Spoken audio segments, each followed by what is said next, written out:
I have a story for you about Outback. Not this Outback specifically, but the original Outback. Because this is Outback Battle Core from 1992. This, I believe, is version 3. I get version 3 and version 4 mixed up.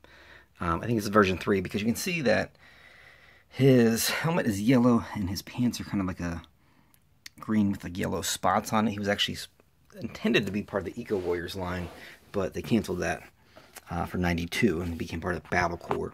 So there's another version of him that looks just like the card art with the black helmet, the beige, the kind of khaki pants, green shirt.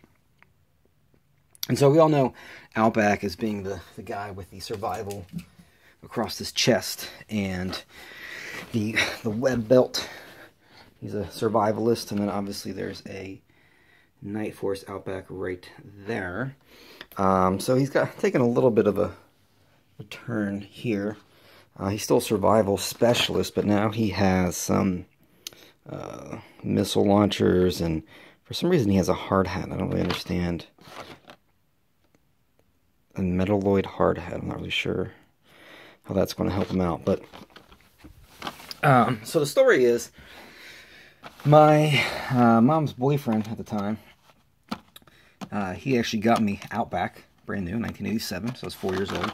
And I always thought it was cool because it kind of looked like him. He had red hair. He was kind of into outdoorsy kind of stuff.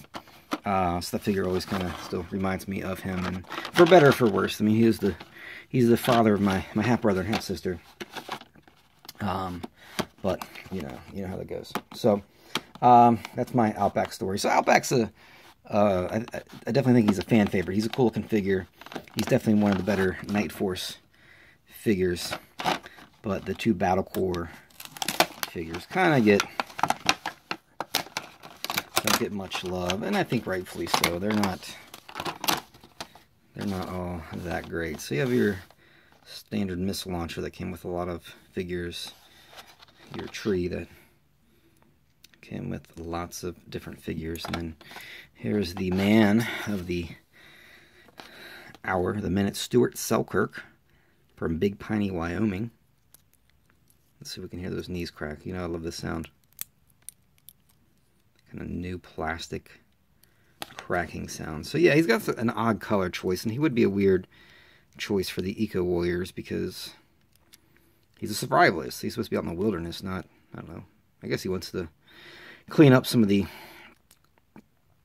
chemical waste out there. But this is a really nice example. I got this, don't tell anybody, but I got this for $5 plus shipping. I bought a couple other figures off the guy, but you know, so I mean, how could you pass this up, right? I mean, I'd pay $5 for that, mint. I mean, $1 for each one of these, $1 for the file card, you know, so you're looking at 5, 6, 7, 8, 9, 10, 11, 12, you know, almost $12 for a complete one. I got the joy of opening this guy, and I have him in mint condition. His O-ring is still very tight. The tree is intact. I know a guy who collects these, so I'm going to maybe try to work something out with him. I can cut that file card out however I like, or keep the card back intact, but I'm not really into that on these common figures. I'll do that for some of the earlier figures. But there you have it, Mr.